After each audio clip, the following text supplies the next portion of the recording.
This is where I say good morning to you, Grenada, Carriacou, PD, Martinique, the rest of the Eastern Caribbean, the rest of the world. Welcoming you to Good Morning Grenada for today. It's Wednesday. It's Wednesday or Thursday.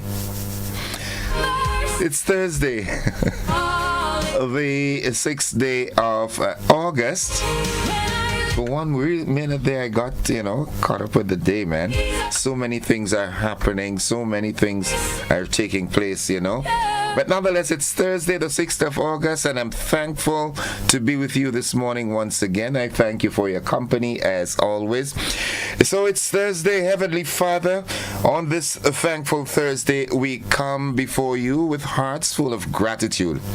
You are our provider, our protector, and our ever-present help in times of need.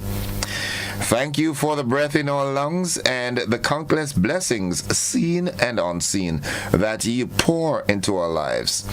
Lord, in every season you are faithful. When we are weak, you strengthen us. When we are afraid, you remind us that you are our refuge.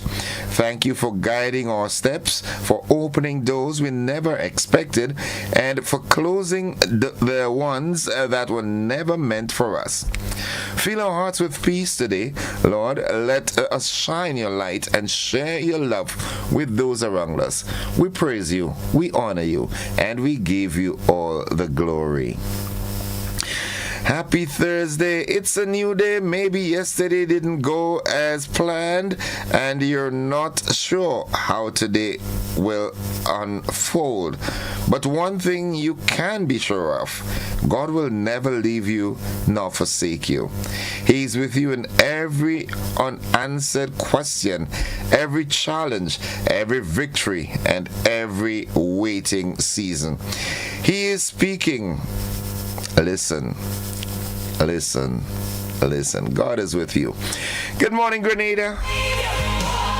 Good morning. Good morning, Lovey. How you doing? Hope all is well. Hope you're having a great day. It's 23 minutes on to 7 o'clock. We're waiting on the word of the day. Dorian is going to put that up for us momentarily. Good morning to the world. Good morning to all my online listeners. Unfortunately, we are still encountering that problem with our Facebook page. But to those of you who are on our YouTube platform and on GBN Television and Classic Radio, good morning. Good morning to all the bus drivers, all the conductors, most importantly, our passengers this morning. Drivers, again, I urge you to please drive carefully. Those of you coming from the fete pre-day, take your time. Pack up and sleep if you need to, all right? Drive to arrive alive because you want to be around tomorrow as well. 22 minutes on to 7 o'clock. The word of the day is up next. Lauren Salim, good morning to you. Jennifer Colimo, Jennifer Lawrence, Michelle Daniel, Michelle Bernard, Mildred Smith, Yulin Alexander, Yoland Swan, Veronica Sandy. Who am I living now? Jillian McIntyre, Monica Meros Williams. Good morning. Who am I? Joseph Ross, Althea Edwards. I'm calling from my head now, right? Facebook page is not up. Mildred, I hope you, Shem, Zamora, Judy, everybody. I hope everybody is fine. Auntie, good morning to you. Winifred Hancock, how are you doing? It is indeed a good day to have a good day in a good way. Petlin, good morning to you and your co-workers and the entire family. The Maxwin family, good morning. Yeah, good morning. Only you.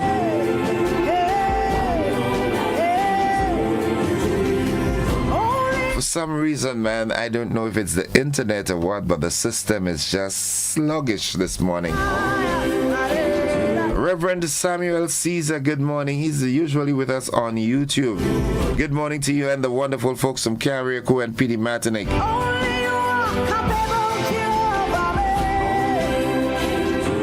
Approach, that's the word of the day today. Approach. approach, approach. And what it means a way of dealing with something. The way you approach something matters, yes. The way you approach another individual, it matters as it relates to the outcome. You understand? Listen to how we can use that word in a sentence. They use a new approach, yes. And sometimes you've got to try new approaches, yeah?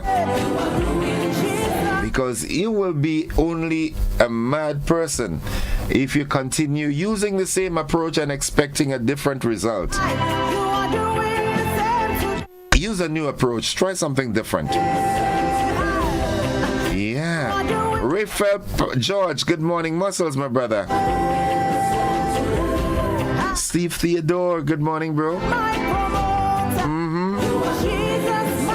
Rags and the folks inside of Mama Can, good morning. Moyaki and everybody. Jinga and everybody. Rastiva. Mami Lyris, the queen of Mama Can. Yeah. Oh, the motivational tip of the day is up next, and that will be followed closely by Safe Grenada. Only you. I commit to you, my Father. Yeah.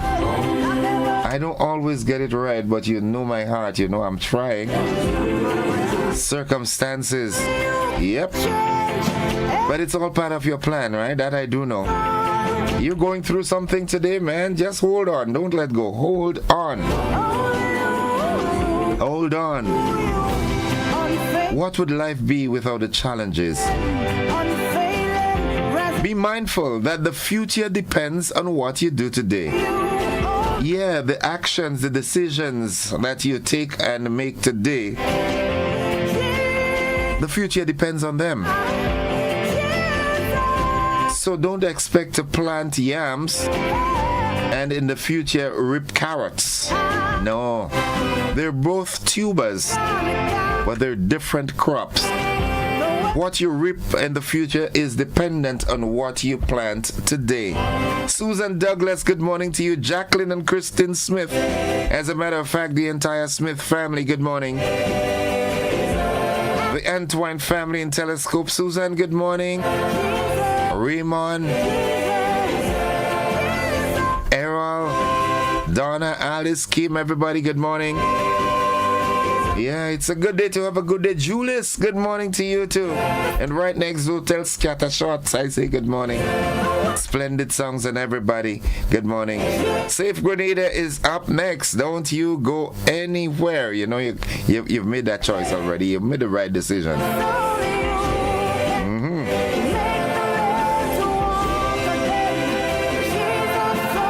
It's 17 minutes on to 7 o'clock. We've got the AM edition coming up right after this. Safe. ASB Hall, good morning to you. As a matter of fact, let me not start there. Let me say good morning to the rank and file of the RGPF. From the right down to the newest constable. Good morning, good morning. This is when we see your efficacy, yeah? How efficient you are. Yep. My fellow Grenadians, as we go throughout our daily lives, whether during the carnival, holiday seasons, or throughout the year, it is essential to remain vigilant against the increasing threats of cyber crimes. Falling victims to such activities can result in financial losses, identity theft, and long-term damages to personal security. Now, we urge everyone to exercise caution when receiving messages that offers prizes, special promotions, discounted tickets, job opportunities, or even financial assistance.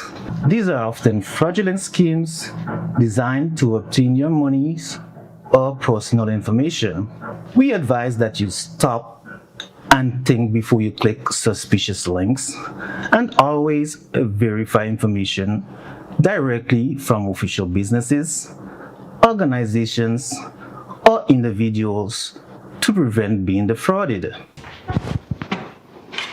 Now, we urge everyone never to share your passwords, PINs, banking details, or verification code with anyone. Providing such information can grant criminal direct access to your accounts, potentially leading to stolen funds or compromised identities. Remember, reputable banks and legitimate organizations will never request such information via text messages, phone calls, or social media.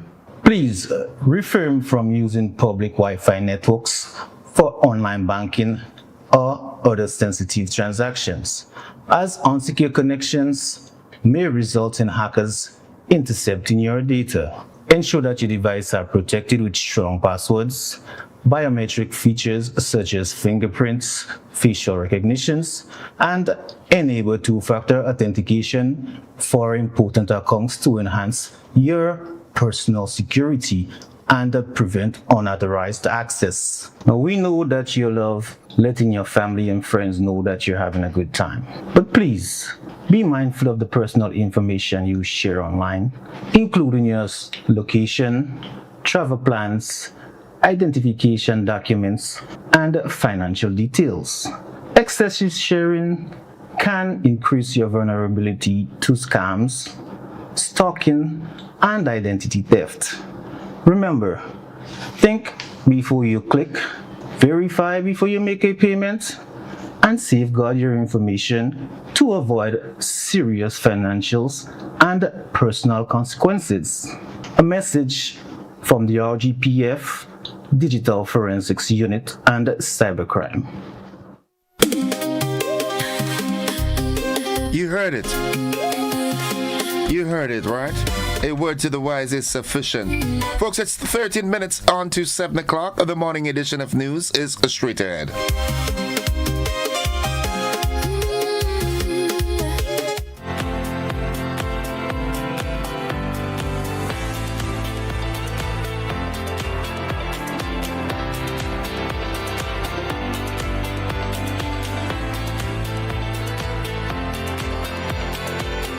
Grenada, are you ready for the most epic cool down after Spice Mass? Because on Wednesday, August 12th, the Grenada National Cricket Stadium becomes the home of one massive soca experience. Carnival Encore, Sunset Over White. Are you ready? Featuring not one, but two international soca giants, Marshall Montano and the Monk Band.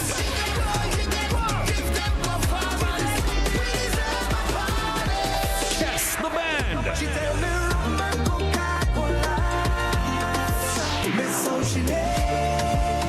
And they'll be joined by some of Grenada's biggest soca superstars for one unforgettable night of music, vibes, and pure island energy. This is the event that keeps the carnival spirit alive. The final celebration. The Encore. You don't want to miss. General admission and VIP early bird tickets are sold out online. General admission $150, VIP $550. Get your tickets now at godafed.com and the official Sunshine Promotions outlets. Carnival Encore 2026. Sunset Over White. Wednesday, August 12th at the National Cricket Stadium. When the road ends, this is the Encore. Life doesn't stand still. It moves. It grows. It asks you to believe in what's next. Your first car. Owning your home. The business you build. The future you choose to invest in. Life moves in steps. When you're ready to take the next one, we're here to help you move forward with banking solutions designed for life. From vehicle financing and mortgages to education savings, credit solutions, and support for your growing business.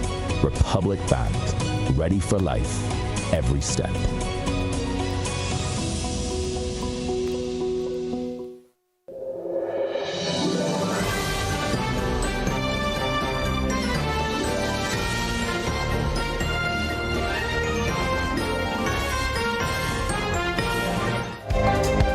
This is the morning edition of news for today, Thursday, 6th July 2026. 6th August, rather.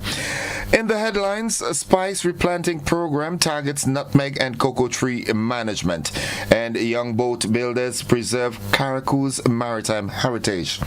In the region, Jamaica reducing food imports with Kenyan apple variety. Internationally, U.S. deportation of Haitians threatens key industries. And in sports, Windies fall by 8 wickets as Pakistan draw the series. The details to these and more right after these messages.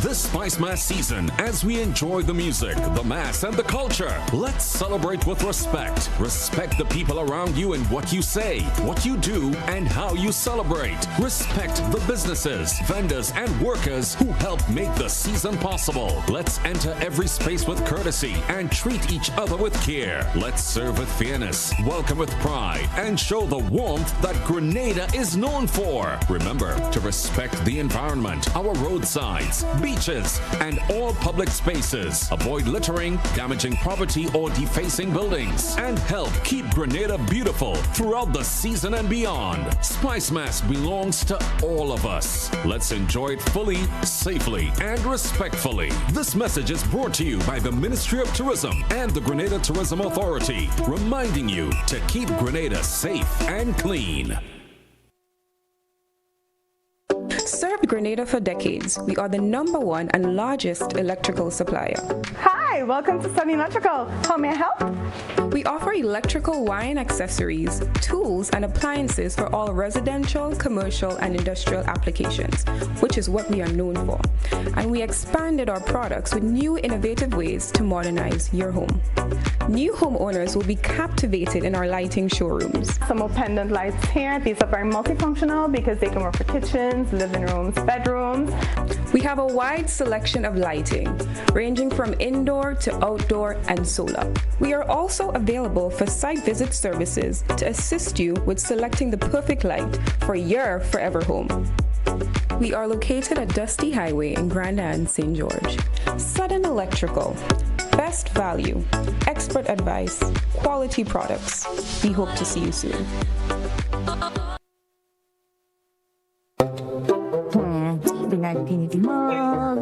What about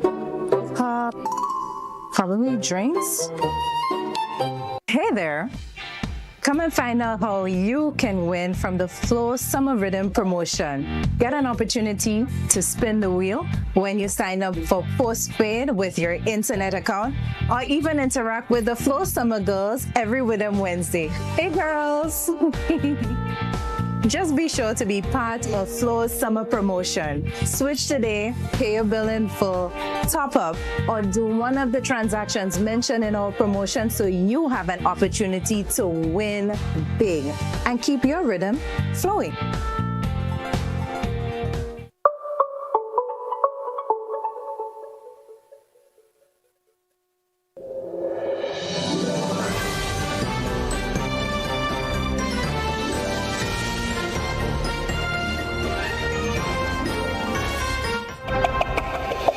Good morning, everyone. With the details, I am Gordon Joseph, and we welcome Graphics and his team from Hot 98 FM.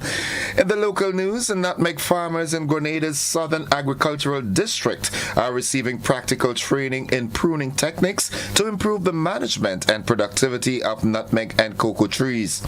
Led by the Ministry of Agriculture, Lands and Forestry in collaboration with the Grenada Cooperative Nutmeg Association and the Climate Smart Agriculture and Rural Enterprise Program, the initiative is part of the National Spice Replanting Program. Wednesday's training was facilitated by Extension Officer Lyndon George and GCNA Representative Michael Nichols on the farm of a 93-year-old Alban Thomas at Palm Rose in St. David. A group of young people in Carriacou is helping to preserve its rich maritime heritage after completing a traditional boat building program. Held under the Division of Youth's Camp Flame program, participants built 6 Optimist boats under the guidance of Master Shipwright Bernard McLawrence. The training was conducted at the Boat Building School, a partnership between the Ministry of Carriacou and Petite Martinique Affairs and the Ambassador Piero Zipoli. Organizers are now planning a ceremonial launch to the vessels. And finally, on the local front, the Ministry of Social and Community Development, Housing and Gender Affairs has renamed its Desk of the Elderly to the Unit for Older People Affairs as part of efforts to modernize its social protection services and better reflect the needs of Grenada's aging population. Along with the new name, the ministry says it has adopted an updated vision and mission based on the United Nations principles for older persons, including independence, participation, care, self-fulfillment, and dignity. Wonderful initiative it is. And that concludes the local segment of news. Stay with us. The regional and international developments, they are straight ahead, followed by the sports and the weather.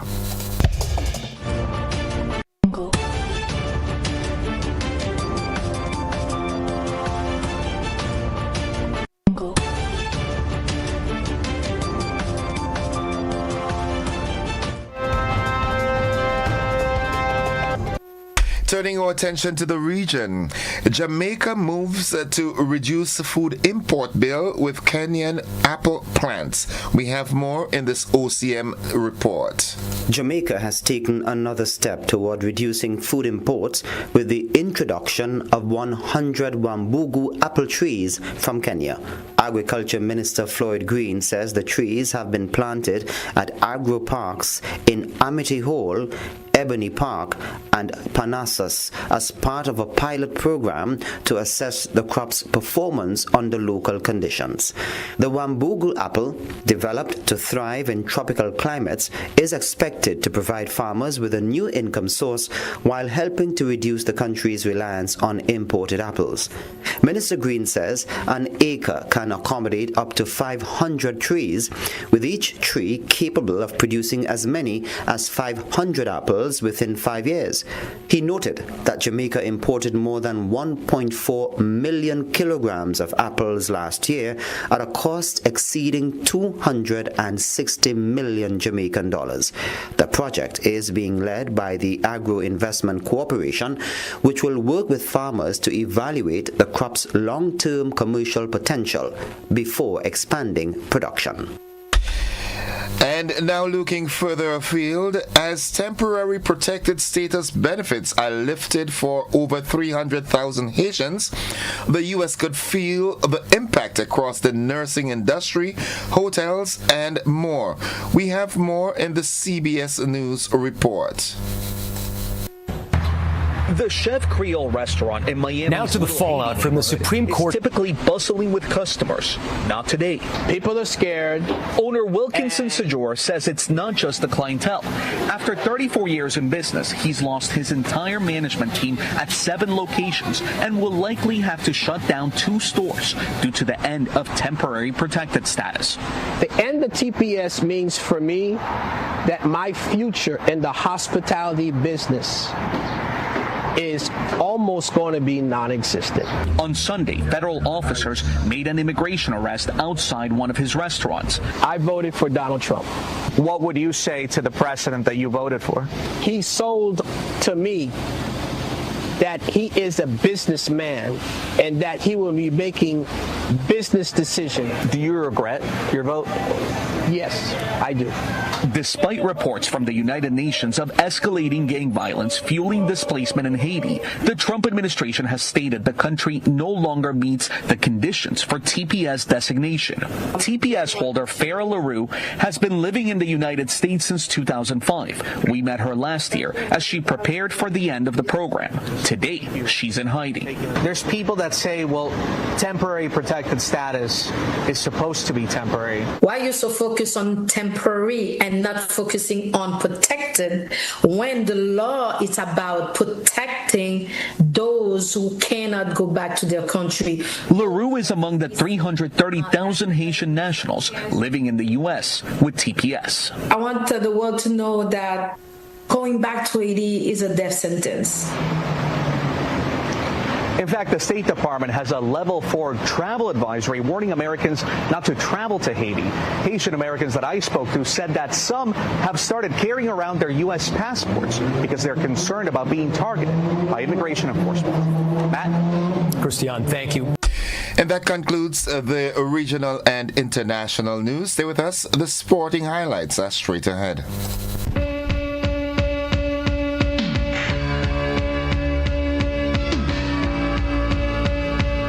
It's 7 o'clock. Good morning, sporting fans. And Pakistan defeated the West Indies by 8 wickets in the second test at the Queen's Park Oval to level the two-match series 1-1. Resuming on 103 for 6 overnight, the West Indies were bowled out for 117 in the second innings, setting Pakistan a target of just 75 for victory. Sajid Khan and Ali Usman, they claimed 4 wickets apiece as the Caribbean side struggled on a turning pitch. Pakistan reached 77 for 2 to seal the win, with captain Babar Azam and Abdullah Shafiq guiding the visitors home with an unbeaten 3rd wicket partnership. The result ends Pakistan's 8-match away losing streak and extends the West Indies' 26-year wait for a Test series victory over Pakistan. And in case you missed it, well, Grenada's Dr. Kirani James, he placed 4th in the Caribbean and American, the CAC games that just took place in Santo Domingo. We'll give you a more comprehensive story during our luncheon and primetime newscast. Nonetheless, that's the sporting highlights this morning. Stay with us. The weather forecast, it's straight ahead. It's 1 minute after 7 o'clock.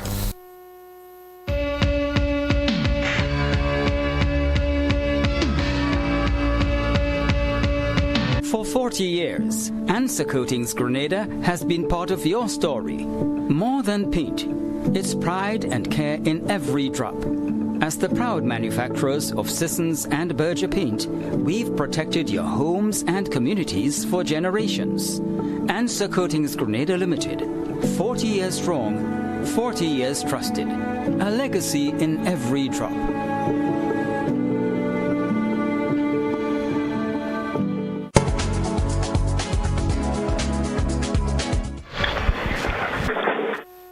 All right, folks, for the latest weather forecast, we now join forecaster Tricia Miller at the forecast desk at the MBIA. Good morning, Tricia. Good morning to you. Good morning to you listeners of GBN. It's a fair morning here at the airport. Winds are from the east at 14 miles per hour. Barometric pressure 1015.2 millibars, which is above the mean, and it's rising. Present temperature 28.3 degrees Celsius.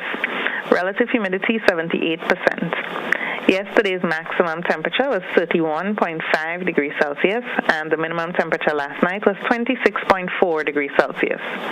Over the past 24 hours, 2.1 millimeters of rainfall were recorded here at the MBIA. This brings the total for the month so far to 10.4 millimeters.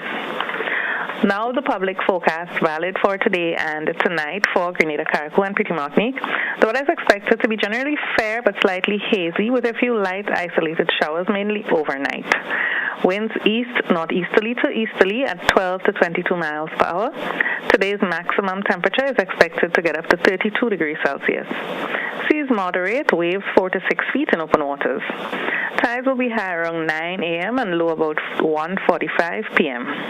Sunset this evening at 6:31. Sunrise tomorrow morning at 5:55. So just to recap, the weather is expected to be generally fair but slightly hazy with a few light isolated showers, mainly overnight. From the Met Office, Tricia Miller. Thank you very much, Tricia. Have yourself a wonderful day now. Just a reminder that the weather forecast came to you with the kind compliments of Rennick & Thompson Company Limited.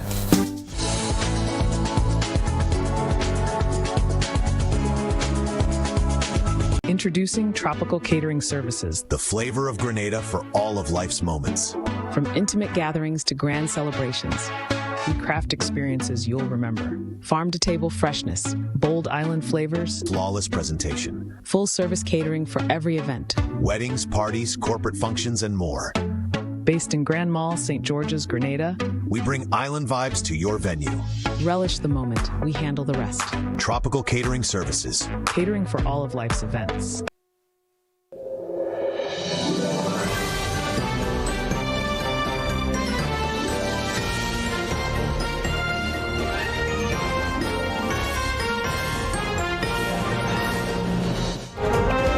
It's 5 minutes after 7 o'clock to end the news, a recap of the headlines. In the local news, a spice replanting program targets nutmeg and cocoa tree management, and young boat builders preserve Caracou's maritime heritage. In the region, Jamaica reducing food imports with Kenyan apple variety. Internationally, U.S. deportation of Haitians threatens key industries. And in sports, Dr. Kirani James placed fourth in the SAC games. And also we heard that West Indies, well, they were beaten by Pakistan by 8 wickets, leveling the series 1-all. Now that has been the morning edition of news for today, Thursday, the 6th day of August. On behalf of the entire news department, I'm Gordon Joseph, thanking you for viewing and listening, wishing you a safe and productive day, and extending that invitation to you to stick and stay with the network, because we are with you anywhere and everywhere. To Graphics and your team from Hot 98 FM, thank you for sharing your time with us. Have a great morning, everybody. Bye-bye.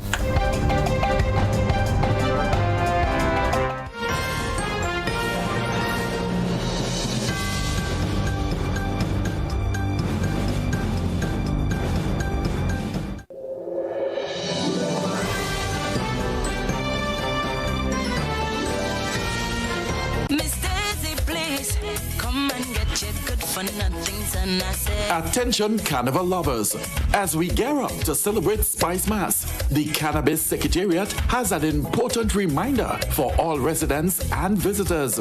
Smoking cannabis in public places is illegal. And remember, it's against the law to supply cannabis to anyone under 21.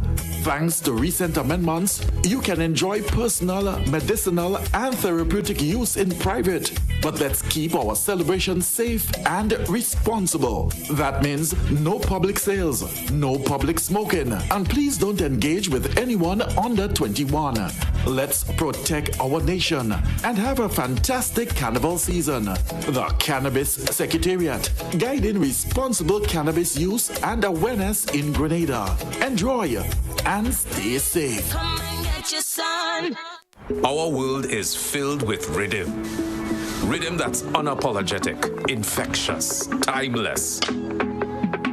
Rhythm is commitment in action. It's how we show up for each other with unrelenting support that goes the distance. Rhythm lives in the tiny beats of our most intimate moments and the seismic roars of our biggest achievements. Rhythm is resilience in motion. So even when things go out of sync, we do what it takes to bring the rhythm back. At Flow, we understand your rhythm because we live it. That's why we're dedicated to building a network as resilient as you, with a team of familiar faces working every day to keep you on beat. You're at the heart of everything we do, and our commitment is to keep your rhythm flowing, no matter what. Back to school shopping just got easier with the National Lotteries Authority's Grand Back to School promotion. From July 1st to August 15th, turn your Instacash and scratch tickets into chances to win school shopping vouchers. Simply collect $10 or more in Instacash tickets or $10 or more in scratch tickets. Staple them together by game and write your name, address, and contact number. Then drop them off at any authorized lottery location. 50 lucky lucky winners will receive $300 in shopping vouchers for uniforms, books, bags, stationery, shoes, sportswear, and more. Don't throw away those Instacash tickets. They could help you send your child back to school in style. More entries means more chances at winning a total value of $15,000. Draws on Friday, 21st August. Must be 18 or older to participate. Terms and conditions apply. See stores for details.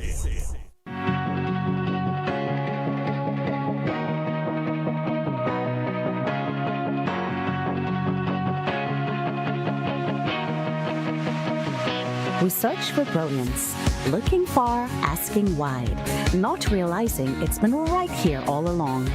Makers, storytellers, dreamers shaping color, rhythm, and vision into something only Grenadians can create. But for too long, we've been working in the dark, hidden, overlooked, out of reach. Until now, Goka's Creative Directory brings everyone, creatives, businesses, and the community into one connected space. Find the artist who understands your vision, the jeweler whose craft speaks for itself, the storyteller and musician whose work reflects who we are. Visit us at creativeaffairs.gov.gd. Your next collaboration is only one search away. Looking to shop online from your favorite stores like Amazon and Shein? With GPC Global, it's never been easier. Get your very own US address and shop from around the world. With GPC Global, you can order the latest trends and must-have items, all delivered straight to Grenada to your closest post office for your pickup. We offer the cheapest rates, and our service is reliable and quick. No more waiting for weeks for your packages. Your satisfaction is guaranteed. Join the Grenada Postal family today and start shopping smarter. Visit us online at www.grenadapostal.com or call us on 437-POST. That's 437-7678. GPC Global, your gateway to the world. Parents, do you go to bed with the knowledge that your children are comfortably asleep in the next room? Or are they allowed to attend every fete advertised? You are responsible for the safety and well-being of your children, and it is your responsibility to know their whereabouts. Children should not be at adult events. Please guide your children, engage them in age-appropriate activities. Let us be spicy parents for this carnival season and beyond. S. Speak to your children about positive behavior. P. Pay attention to them at all times. I. Inspire good behavior in your children by also displaying good behavior.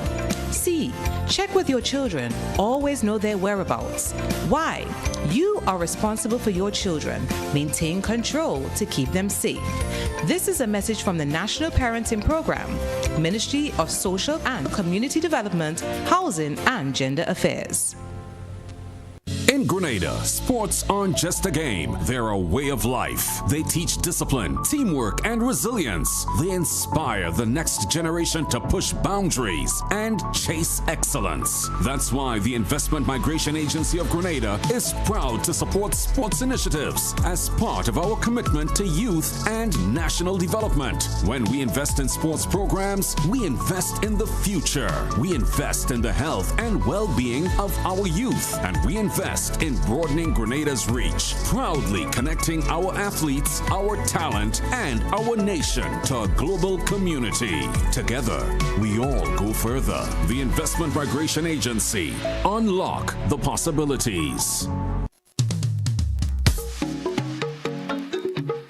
The Grenada Cultural Foundation warmly encourages everyone to celebrate and enjoy the excitement of Carnival in a spirit of unity, respect, and national pride. We kindly appeal to members of the public to respect our masqueraders and revelers by refraining from joining bands unless you are properly costumed and or registered as a player of that band. We also recognize and commend the invaluable role that DJs play in promoting Grenadian music and creating the vibrant atmosphere that makes our carnival so special. At the same time, spectators look forward to experiencing the authentic sounds and traditions that define our unique carnival. The rhythmic beating of the jab-jab drums, the chants of the shotney, the powerful stomping of our vehicle, and the captivating display of our patches. In the true spirit of Grenadian Carnival, we respectfully ask our DJs to pause the music as bands approach, allowing masqueraders, especially our traditional mass bands, to present their performances without interruptions so that everyone can fully appreciate these treasured cultural expressions. Together, let us celebrate a carnival where locals and visitors alike can immerse themselves in the richness, authenticity, and vibrant traditions that make Grenada Carnival a truly unforgettable experience. Let us claim this as our own. This is a message from Grenada. Plus I'm vex money, I'm back in me bag on this road.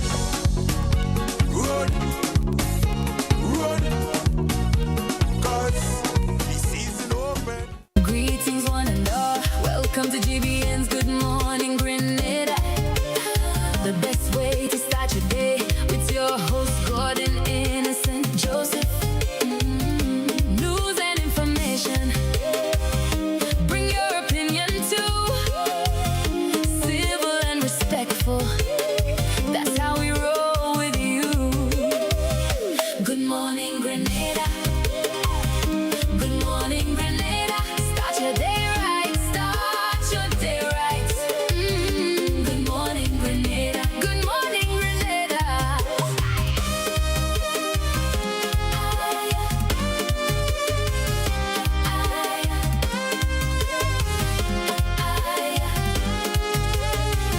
Greetings one and all, welcome to G. Start your day right. All right, welcome viewers and listeners to the conversation this morning. Unfortunately, I was unable to connect with Sergeant Paul. I don't know what the matter is. I've made several attempts to do that, and they were all in futility. But nonetheless, it's a good day to have a good day. So here's what. I want us to have a little conversation this morning.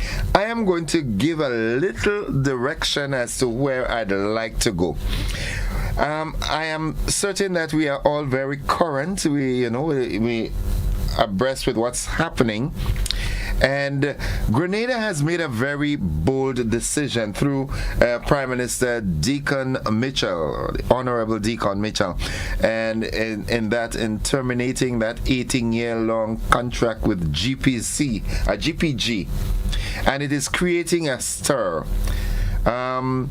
If you are aware of the situation, what are your thoughts on it?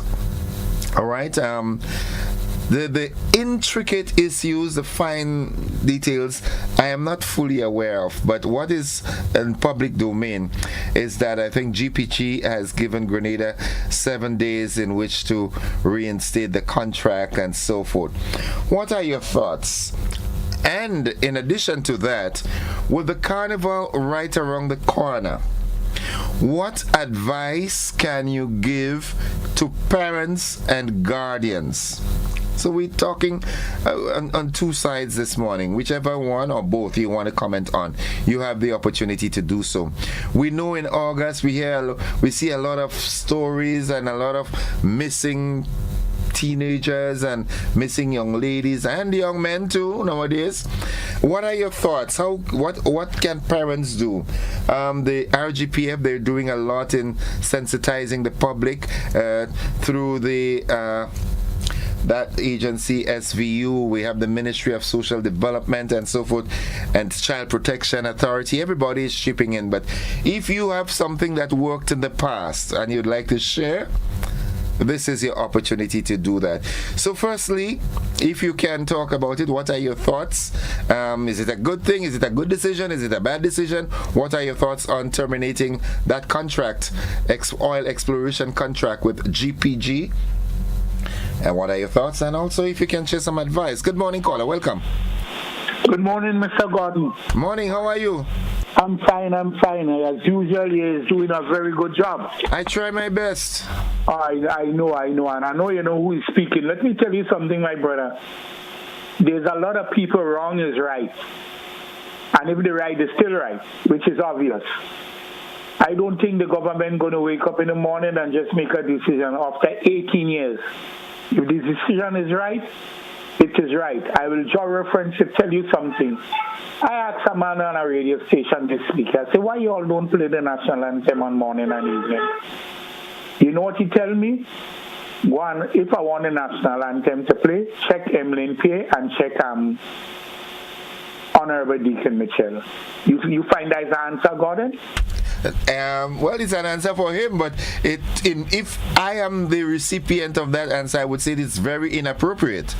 For a radio station, yes, some radio station don't play anything national. They don't do it, you know. They don't even bring national events, and it's sad.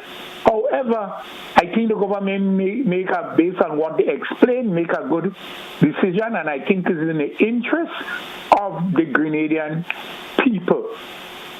Shortly, I would just want to end by saying, Gordon, you're doing a good job in terms of pushing all aspects of the carnival. I think you do what you could do in Pan.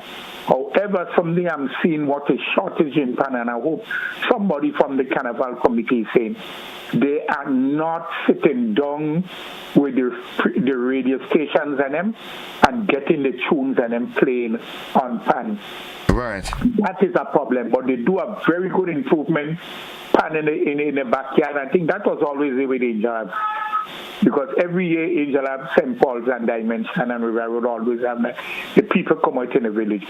Let me give somebody else a chance. And thank you, King Gordon, and keep up the good work. Have a good one, bro. Thank you very much. It's 21 minutes after 7 o'clock, and tell me, what are your thoughts on the decision to end that oil exploration contract with GPG? And also, if you can chip in with some advice to, how to protect our nation's youth, that would be helpful. Good morning. Hi. Good morning, caller. Welcome.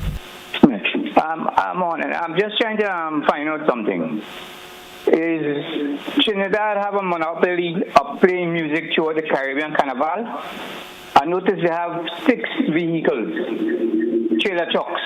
There is 5 at Foodland and 1 down on Bishop Highway. I would like to know if they're taking over all the DJ in Grenada. Okay. Thank you very much. Thank you very much. 22 minutes after 7 o'clock, we take a quick break. We do have a guest lined up. We'll be back after this. Don't you go anywhere.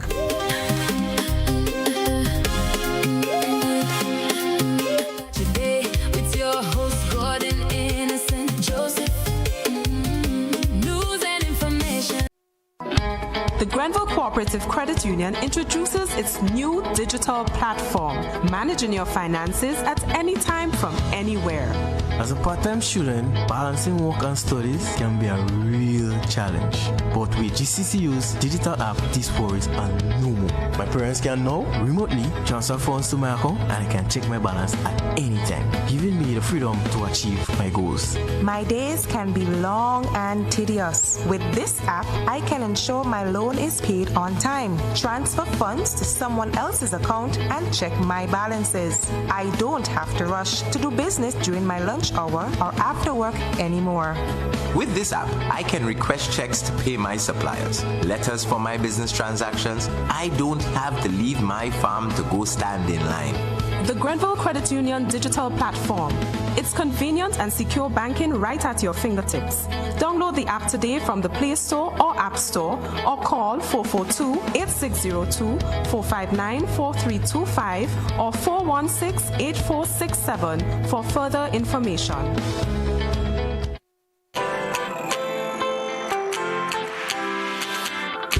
But when you need someone to help you to your feet, I'll be that beacon to your highest peak.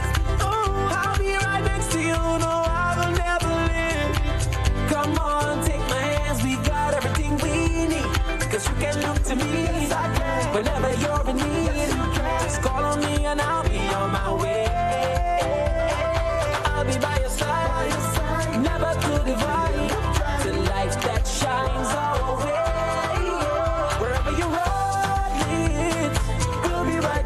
support you wherever you're rolling. We'll make your dreams come true. Next time, next time, next time, next day, oh. Nexa Credit Union, with you wherever your road leads. Are you looking for a reliable, affordable, and customer-friendly pharmacy? Look no further than Hills and Valley Pharmacy, the nation's leading healthcare products and services provider. We are committed to serving you at convenient locations. Find an extensive and affordable selection of prescription and over-the-counter drugs and medical supplies at Church Street, Hillsborough, Carriacou, Jubilee Street, Grenville, St. Andrew, near the bus terminal, and Halifax and Grenville Street, St. George. Our committed team is always available to offer valuable assistance for managing your health and wellness. Discover the additional benefits of our wholesale distribution on Halifax Street and our Medcare Center on Grenville Street, where we provide in-house physiotherapy, massage therapy, doctor consultations, and eye care services. Our commitment is to satisfy all your healthcare needs, including competitive prices, loyalty rewards, and special discounts for seniors. Contact us at 435-6904 and WhatsApp 535-4734. Choose Hills and Valley Pharmacy. Remember, your health is our business. Greetings, one and all. Welcome to GBN's Good Morning Grenada. The best way to start your day with your host, Gordon Innocent Joseph. News and information. Bring your opinion too. Civil and respectful. That's how we roll with you. Good morning, Grenada. Good morning, Grenada. Start your day right. Start your day right. Good morning, Grenada. Good morning, Grenada.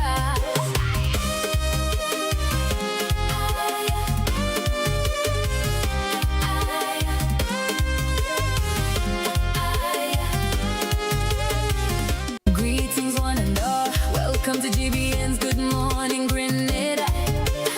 The best way to start your day with your host, Gordon Innocent Joseph. News and information. Bring your opinion too. Civil and respectful. That's how.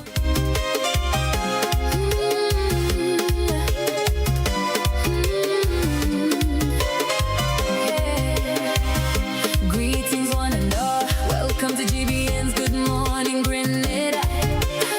The best way to start your day. All right, good morning, folks. Welcome back. It's 27 minutes after 7 o'clock, and I've got a guest, as you realized, okay? And it's sort of in line with part of the conversation we were having because, I was looking for people to chip in and say how we can secure our nation's youth during the carnival season, because ever so often we hear about, this person missing, that child missing, that young lady missing, that young man missing, and so forth. And then, as fate had it, Miss Elaine Henry McQueen came to the rescue this morning.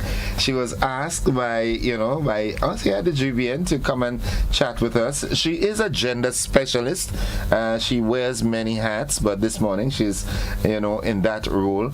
And hear what the conversation is. As I was telling her before we came on the set, it's going to be controversial because we're here to talk primarily about people punching or beating up on the ladies because of what they wear and how they dress during the carnival and maybe, at all times. Good morning, Miss McQueen. Good morning, Gordon. I hope the intro was right. It was. Yeah, yes. Almost. Yeah. No. People are beating up on women and beginning to blame women for violence that some people are projecting should happen to women after carnival. Because of the dress code? Yeah. Okay. All right. Yeah. So let's get into the meat of the matter. Society, right? We like saying, okay, Grenada is a Christian nation. We like to push that forward. Sometimes I wonder if that's really the case, because especially by the people who say it. You know, but culturally. Well, the Constitution speaks to Grenadians as having Grenadians and people in Grenada having freedom to believe that what they wish. There should be no discrimination based on creed or belief. Okay. So, which means there is religious freedom. Right. So they're free. Yeah, and also, in putting it in context as well, it is also perceived that morally. All right, we were clothed. You know, we would hear the aging ladies talk about the long frock, right, and so forth. And now it seems that the long frocks are gone. Well, in certain circumstances, certain occasions, long frocks are there, but some other occasions they're not. Okay. Now, the moral argument about whether or not what styles people wear, the cultural argument about the shift in dress patterns over the decades, that's a relevant conversation to have. And it's no problem having that conversation. Hence the reason I'm happy you're here this morning. It's very fine. It's wonderful to have a conversation about how designers use or develop designs for women's dress during carnival, during sports events, the athletes' uniforms, and all of that. That's a very valid conversation to have. Okay, so let's have it. But this is not what the conversation was supposed to. Okay, this is not the time to talk about this. If that conversation, as it has been in the last few weeks, if it has been tied to this notion that if women wear certain things, they should be discriminated against, they should be abused, they should be harassed. Okay. And that is the problem. It's okay to have that conversation. Let's wait after when the mass bands are designing costumes for next year, because we can't have that conversation now for next week. Too late. Yeah. Right. When they're designing costumes or before they start designing their costumes for next year, have that conversation about what are appropriate clothing designs. Before the sports team designs its uniform, have a conversation about how to design women's and men's clothing, whether it be for volleyball or whatever.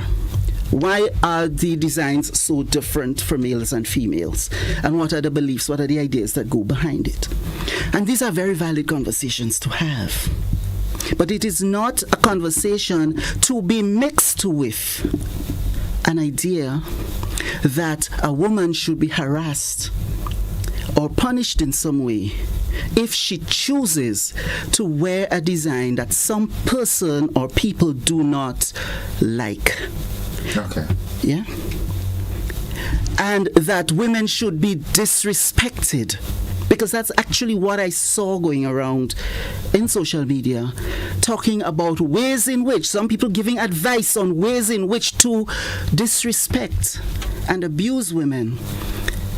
For example, if somebody is a teacher or a doctor or whatever, and you see her certain body parts, what to do and say to her after carnival. When you go to the office and you see her well decked up and talking nice and yes, yeah. And this is, and people are echoing it, which is sad, because you see, February 2026, just a few months ago, and for some family it feels like yesterday, we were having vigils, and a Calypsonian spoke to us in the semifinals, at least I heard, asking if we're going to wait for another vigil. Right? In February, we were saying end all forms of violence against women. No. That was February and March.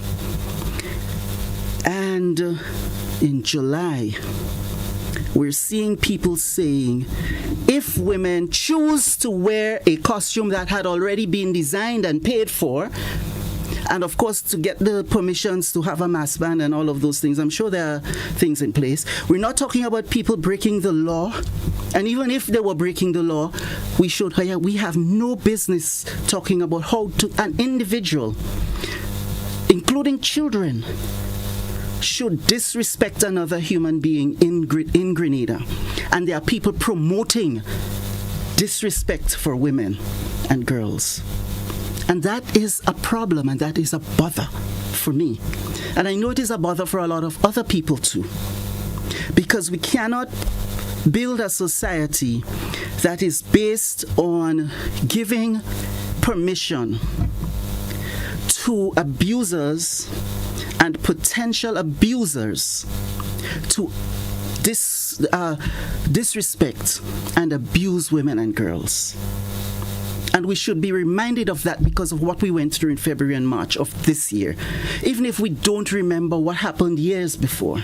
But yeah. And even if we don't think about ourselves as women and men and children and our children who are on the streets being faced with sexual violence, boys being faced with sexual violence, girls being faced with sexual violence, adult women are being faced with sexual violence committed by men largely. And then we're saying, go ahead and tease women, abuse them, disrespect them, harass them, even after Carnival, based on whether you like what you saw them wearing or not. That's a problem for our society. Let me ask you this, all right? Violence in any form is totally a no-no. Exactly. Right? And every man to his own. I believe that. Okay? But not believing that he or she has the right to commit violence against anybody else. Not that. Right. I am talking in your conduct. Every individual has that right. I can choose to walk the road when I want. I have to tread so carefully on this because it's a societal issue. Right? How people are cultured. We're cultured a particular way to accept and not accept certain things, and that is in totality. We cannot accept in no way or form violence of any sort. We should not. And neither should we tolerate people promoting violence. Yeah. But do you have any concerns as it relates to the dress code, especially of ladies, especially around Carnival? No, as I said to you, we can have that conversation, but it has to be at a time before costumes are designed. That conversation has to happen before costumes are paid for. Right? That conversation has to happen before the costumes are approved to be on the streets. It's not a conversation to have at this time because all of that has happened already for the 2026 Carnival. Okay. We can have that conversation for 2027, and that would be fine. And we should also bear in mind that the premise, if we're having a conversation about dress code, it does not have to be only for women's dress code, women and girls, but it also has to be about men and boys. Because, for the most part, many male masqueraders are bare-chested, for example. Yeah. You know? And the jab way next to nothing. Thank you. So, if we are going to have a conversation about dress code, it has to be an equitable conversation. Yeah. We have to take into account the totality of the picture, and it cannot be based on the idea that women should be blamed for rape and sexual abuse that some people think or seem to think should be meted out to them. Okay. Because you see, at this time, we're talking about body shaming.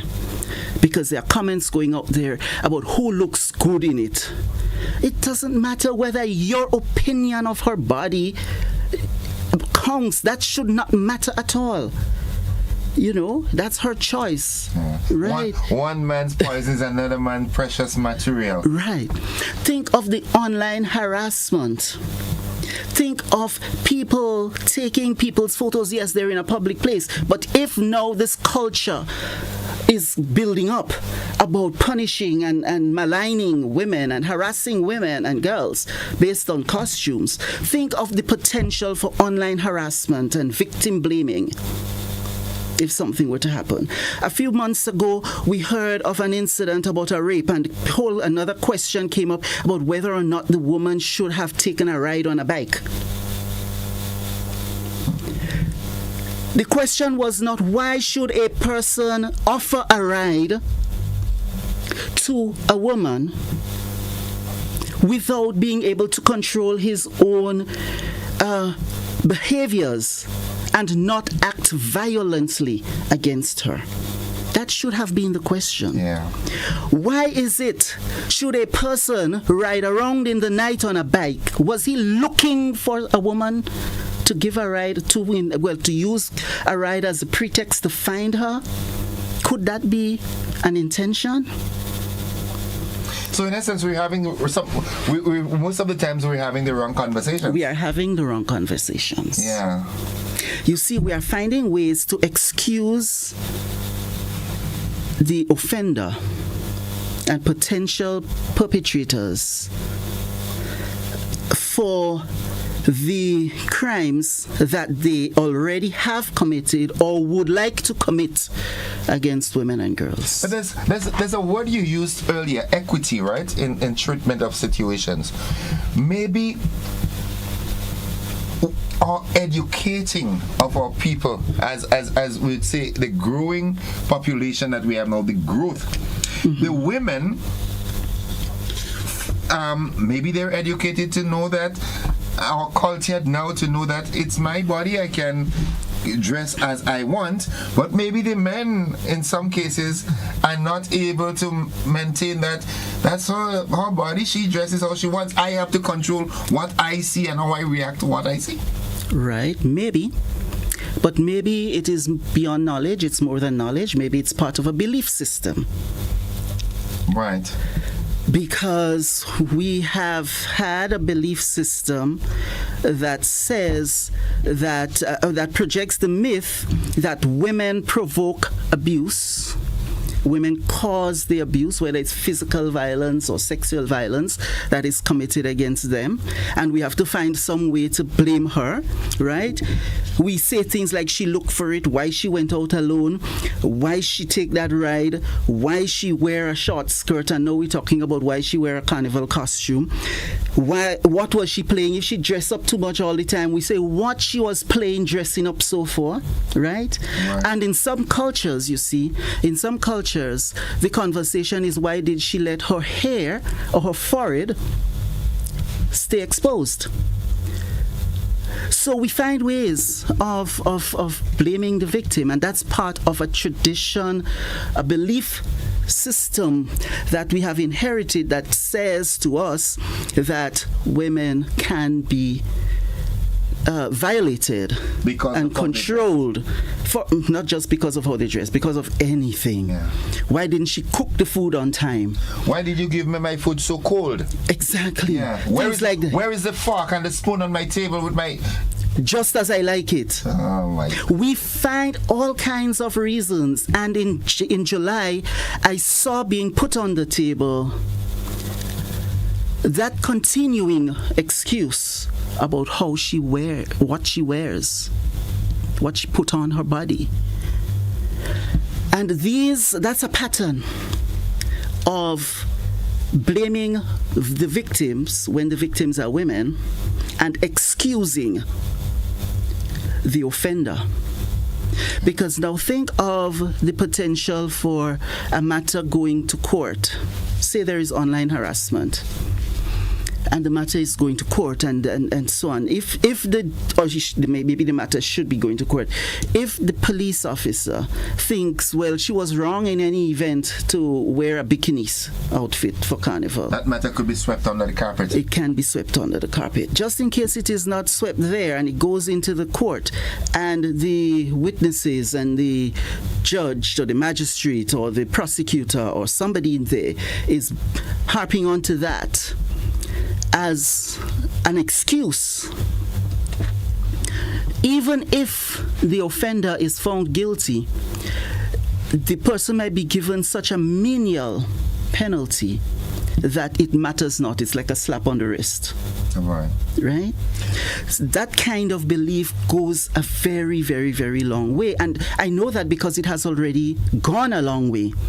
And we have been working in the field so long to try and correct these kinds of misguided ideas that, and we need to really do something. But let me ask, our society needs to do something to get rid of it. Let me ask you this. From your professional exposure, you're a traveling woman. You've been, I've followed you a while now. And I know you since, as my father would say, I know you since I was a little children coming to McDonald College. Good morning to your dear husband. Then good morning. Big up, right? Good morning. Yes. You see, there's something unique about St. Patrick women.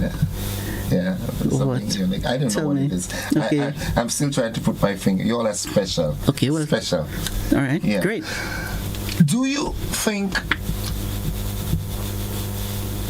I want to coin that question so properly here. Do you have a concern, personally, when you look at it throughout the region and maybe throughout other parts of the world that you might have traveled?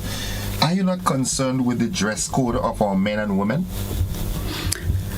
There are concerns about the dress code, designs and so on. These concerns have been shared globally.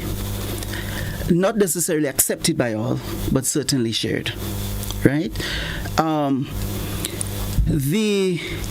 Earlier on, right at the start, I mentioned to you, for example, comparing the uniforms of sports teams, males and females. That's a current debate or discussion already happening, right? There are conversations happening about the modes of dress for males and females in many places. But there are also conversations talking about what's traditional and what's cultural. Right? There are conversations also happening about freedom and freedom of expression and freedom to choose. Right? There are conversations also happening about who has the power to decide what's accepted and what's not accepted. And if there is such a point where there has to be a boundary, who decides where that boundary is? Is the boundary okay for the forehead? Yeah, that's a big conversation. Or is the boundary at nude beaches? Because we also have nude spaces, not just beaches in the world, right? So it is a big conversation, and it's okay to have that conversation and for a society to talk through it and recognize that it's complicated, and yes, a big conversation. Yeah, it is.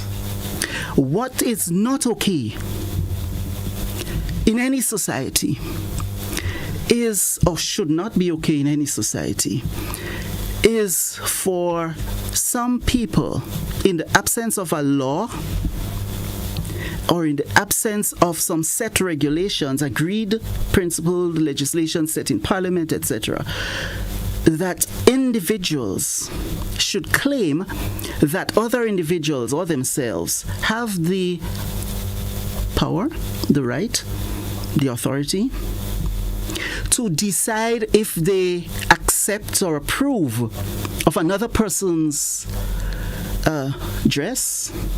The choices of dress. And if that individual has the power or the authority to punish that other person for his or her choice of dress. And if that person has the power to encourage other people to punish or abuse some other person for his or her choice of dress. And in this case, it's men talking about, and women talking about harassing and abusing women as punishment, and some people call it accountability for how they dress.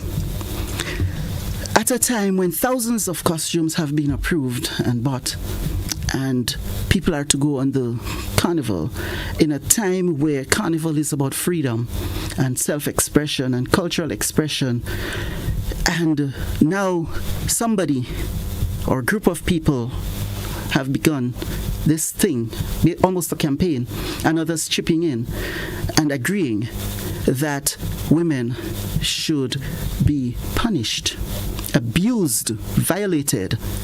The human rights should be violated even after carnival when they go back to work for how they chose to dress during carnival.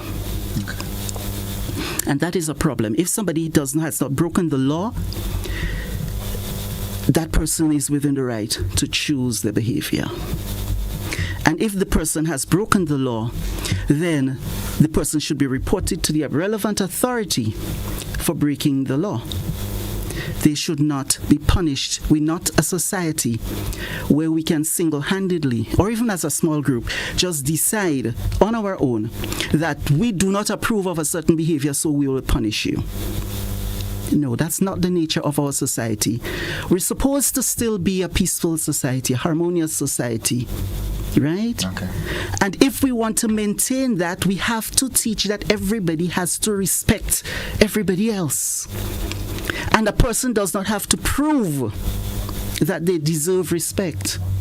Because respect is not something that I do not have the right or the duty to sit around and watch you, Gordon, and judge your behavior. And if I approve of it, I respect you. And if I decide for some reason that I do not approve of your behavior or your dress, that I should disrespect you. And violate me. And be violent towards you. Or abuse you. Or tell all my friends and family, come, look, Gordon, he did something that I don't like. So let us disrespect him, and when you see him passing, stone him to death like they did in the old time days. Exactly. Yeah. And that is a problem. Now, if we see Gordon doing something that is against the law, report Gordon to the appropriate authorities so that he can be put through the appropriate channels to be declared guilty or innocent or released, whatever. Innocent, please. Yeah, he's innocent. But let us recognize that our society is not one, or should not be, and should not be allowed to become one, where a person or group of persons can just on their own decide that this is appropriate, this is approved, and if you do not follow, we can punish you in any way. That's really going to be bad for our society. Ms. McQueen, we need to take a commercial break, and we want to give the populace an opportunity to chip in. Mm-hmm. And so we have 8 minutes left. We're going to take a quick commercial break, and when we come back, we entertain your calls to hear your perspective. It's The Conversation. I'm speaking with Miss Elaine Henry McQueen, a gender specialist. We'll be back.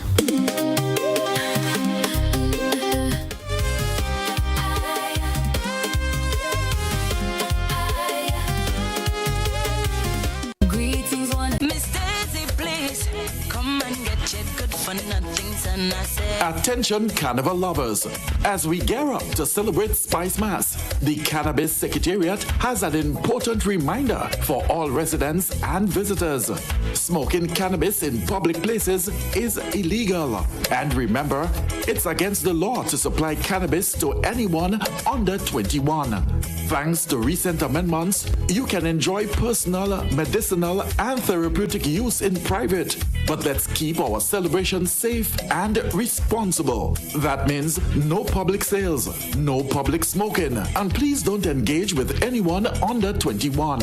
Let's protect our nation and have a fantastic carnival season. The Cannabis Secretariat, guiding responsible cannabis use and awareness in Grenada. Enjoy and stay safe. Come and get your son. Greetings, one and all. Welcome to GBN's Good Morning Grenada. The best way to start your day with your host, Gordon Innocent Joseph. News and information. Our world is filled with rhythm. Rhythm that's unapologetic, infectious, timeless. Rhythm is commitment in action. It's how we show up for each other with unrelenting support that goes the distance. Rhythm lives in the tiny beats of our most intimate moments and the seismic roars of our biggest achievements. Rhythm is resilience in motion. So even when things go out of sync, we do what it takes to bring the rhythm back. At Flow, we understand your rhythm because we live it. That's why we're dedicated to building a network as resilient as you, with a team of familiar faces working every day to keep you on beat. You're at the heart of everything we do, and our commitment is to keep your rhythm flowing, no matter what.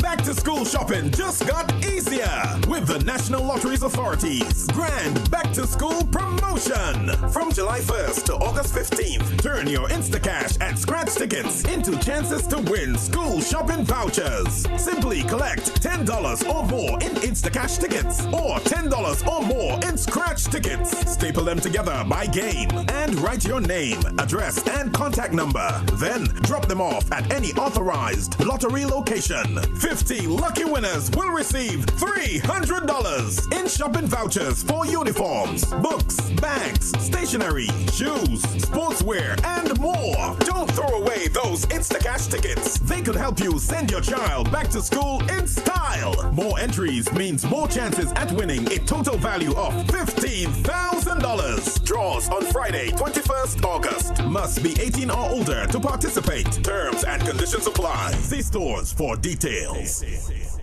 Grenada, are you ready for the most epic cool down after Spice Mass? Because on Wednesday, August 12th, the Grenada National Cricket Stadium becomes the home of one massive soca experience. Carnival Encore, Sunset Over White. Are you ready? Featuring not one, but two international soca giants, Marshall Montano and the Monk Band.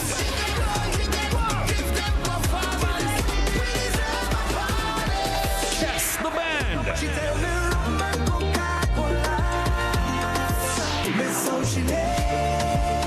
And they'll be joined by some of Grenada's biggest soca superstars for one unforgettable night of music, vibes, and pure island energy. This is the event that keeps the carnival spirit alive. The final celebration. The Encore. You don't want to miss. General admission and VIP early bird tickets are sold out online. General admission $150. VIP $550. Get your tickets now at GoToFed.com and the official Sunshine Promotions outlets. Carnival Encore 2026. Sunset Over White. Wednesday, August 12th at the National Cricket Stadium. When the road ends, this is the Encore. This Spice Mass season, as we enjoy the music, the mass, and the culture, let's celebrate with respect. Respect the people around you and what you say. Greetings, one and all. Welcome to GBN's Good Morning Grenada. The best way to start your day with your host, Gordon Innocent Joseph. News and information. Bring your the best way to start your day with your host, Gordon Innocent Joseph. News and information. Bring your opinion too. Civil and respectful. That's how we roll with you. Good morning, Grenada. Welcome back, viewers and listeners. The conversation continues. And of course, if you're just joining us, I've got with me live in the studio agenda specialist Elaine Henry McQueen. We're talking about the reaction and treatment to the ladies now ongoing and into after Carnival for their dress code. We have a caller online. Let's do. Good morning, caller. Morning, innocent. Morning to Mrs. Sandy McQueen and also to the listeners and the viewers. I want to support Miss Sandy McQueen 100% and to say, okay, the conversation that we want to have now about dress code is not appropriate, regardless what we may think. It needs for another time and for more conversation than can be allowed. Now, every time I think about the anthem, I wonder if we really understand it. We say one family, blah, blah, blah. But we don't behave like one family. We don't respect each other. And I'm glad to use the word respect and also the word responsibility. People mix up morality with those two words. That they are not the same. And I think, the problem is a colonial. We are colonized. Don't forget we start off with having the woman as the evil one, the one that brings evil in the world. We have to remember that. In a sense, maybe in the future, let us put more time for people to respond, because this is a very interesting topic, even though we weren't going to discuss the dress code, but that kind of conversation we need to elaborate more. Thank you very much. I'm very happy that Ms. Elaine McQueen came on this morning. Thank you. All right. Well, as a matter of fact, caller, I have made that bold decision that we're not having the BBC this morning because this conversation is pertinent, it's timely, and it's needed. So we are extending that. I told Miss Henry we would go up to about 8:15, but we might just go a little longer. Good morning, caller. Welcome. Yes, good morning, innocent. Our anthem clearly states, ever conscious of God, we aspire, build and advance. Now, every conversation warrants one to always be leashed in that consciousness of the Most High, to have respect. Sometimes what we see as respect, I think culturally, some of us tend to forget the meaning of respect. So even the way a person talk or react to people states very clearly that sometimes we don't even understand what is respect. We even have to understand our culture and our behavioral patterns. But if we navigate out and having a conversation and don't involve the Creator and the laws in which He put that we should govern ourselves, and we don't follow the rules of the anthem, the code for our country, then we will just be wasting time and spinning it up in mud. So basically what I'm basically stating, that the morals of every country should be adhered to. Man, you remember Sodom and Gomorrah had a lot of rich people and everything was thriving economically. So if you have a country that is thriving economically and you have moral standing drop, then the country will fail. Remember the Roman Empire disintegrated itself because of immorality. They were the strongest empire that ever built. I'm saying that to say that a lot of the times we misunderstand or we disrespect because sometimes we ignore or we play that because just simply somebody, because they have a high position, treat you in a demeaning manner is a disrespect, right? So I'm leaving it there. I could talk for the rest of the day on this topic. I won't let you. I won't let you. Thank you. Thank you very much, caller. Response? The idea of morality is a conversation that can be had, but again, if we're having that conversation, it has to be equitable. Is it moral for somebody to disrespect, as the caller was mentioning, or permit other people to disrespect other people because of their personal choice? So we have to have a balanced conversation when the time comes. It's not moral for you to dress wrongly, but it's also not moral for me to abuse you because of it. Exactly. Yes. Exactly. Yes. And we have to, our society is also based on laws and regulations, apart from the beliefs and moral codes and so on. But one of the things that our society is not based on is that an individual should take what he or she thinks should be the law into their own hands and punish others for things that they disapprove of. Okay. We certainly as a society do not believe in that. We have a caller? If anybody if anybody commits an offense, commits something that is against the law, if you're not sure if it's against the law, go to someone who can find out for you whether it's against the law. Look up online and then check with the law enforcement authorities to say this person has broken the law. Right. You don't take matters into your own hands and disrespect another person. Okay. Caller via WhatsApp, good morning. Hey, good morning, Innocent. How are you doing? Alive and thankful. Welcome to the program. Let's hear your 2 pence. Right. Well, it's an interesting program this morning, Innocent. First of all, let me say this, that the program kind of goes in line with some things that I was talking about. You know, we have churches, and the churches have its own religious belief.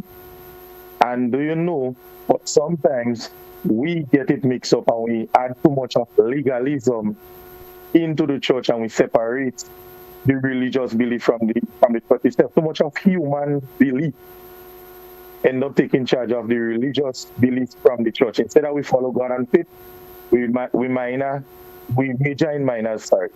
Anyways, I say that to say now, with the tradition of the clothes that masqueraders may wear in Carnival, as if when you're talking about dress code or so, what were our dress code before colonization?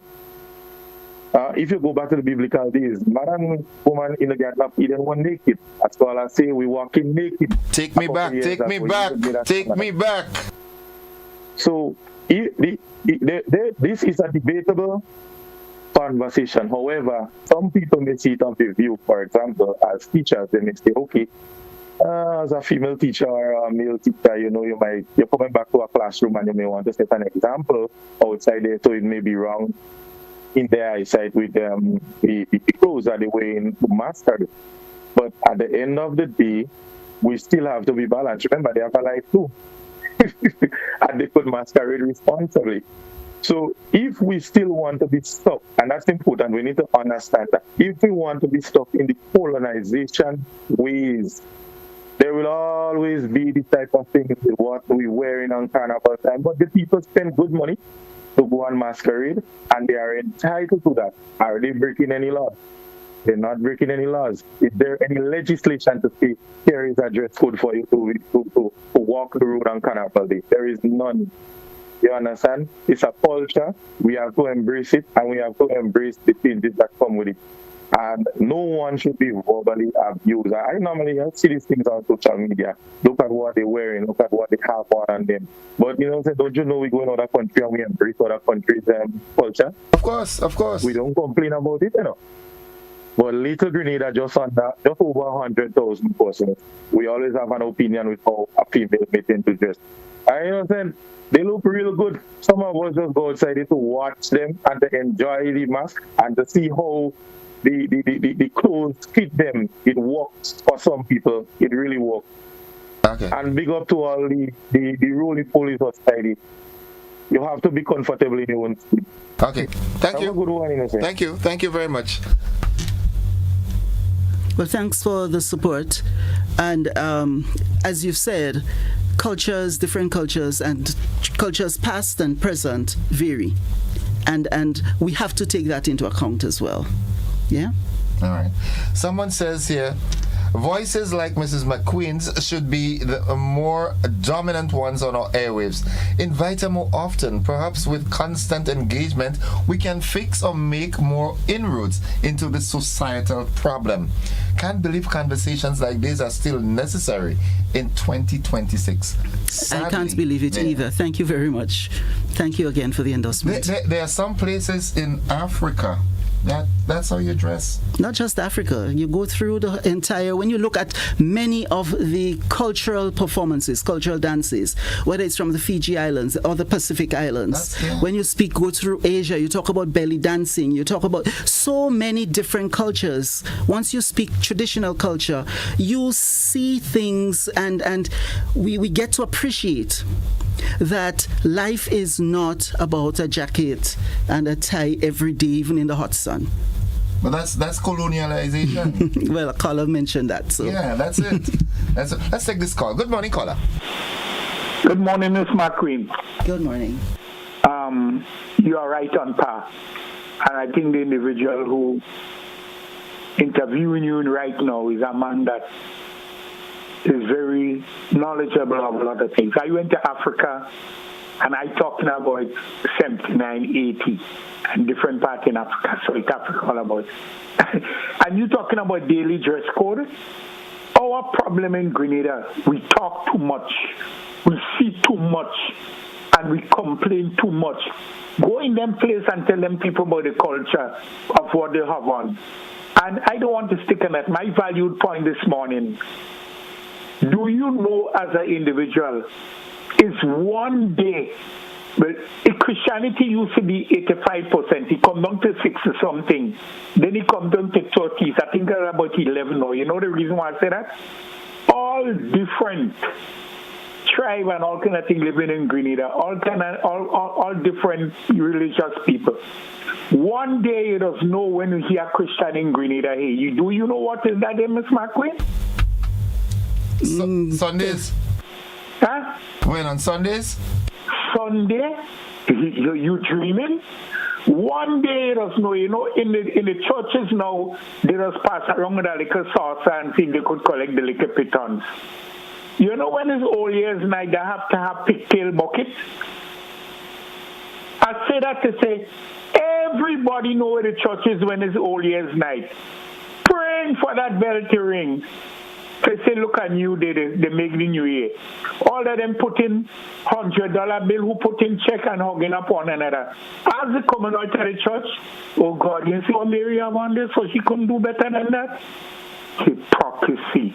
And this is no joke.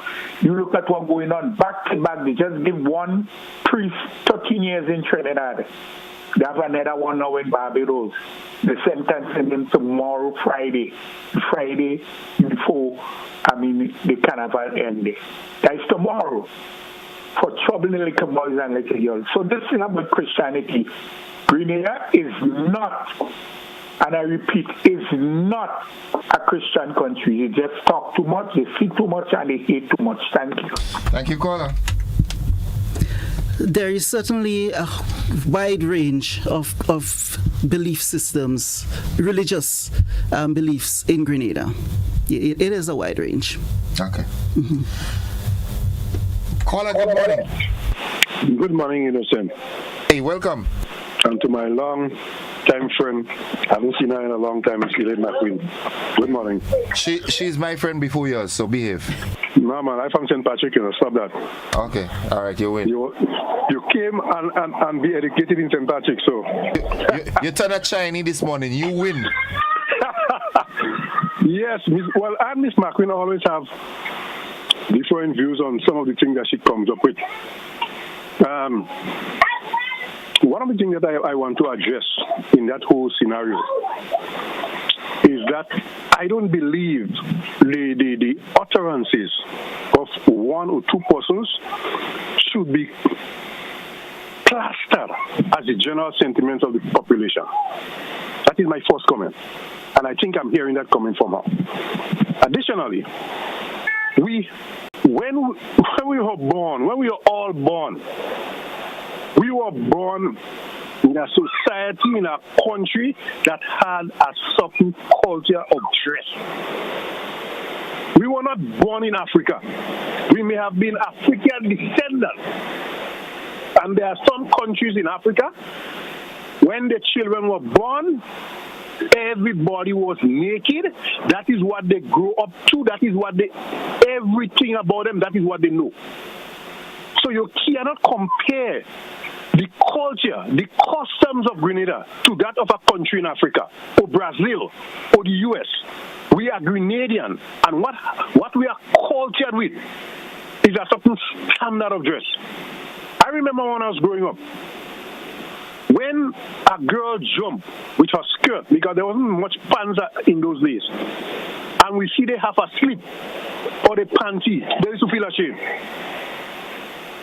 But now it is just totally exposed. And Elaine is right in terms of having a conversation.